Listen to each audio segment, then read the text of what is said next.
Our economy can't recover if it can't build back. Bugs, bugs, bugs. With more resiliency, Bugs, bugs, bugs. more ability to withstand extreme weather that will only come with greater frequency and intensity.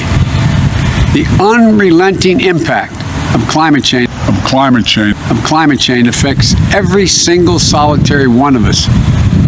But too often, Bugs, bugs, bugs. the brunt falls disproportionately on communities of color, exacerbating the need for environmental justice. Sorry, as a bug. I'll see you tomorrow.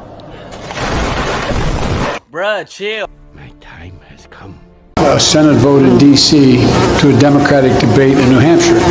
I'll lead the U.S. whole of government approach to drive a coalition and a collaboration. Bugs, bugs, bugs.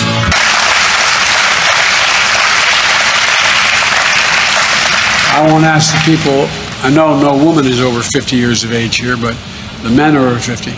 How many times have you had a son or daughter? Easy. Tonight, Bugs, bugs, bugs.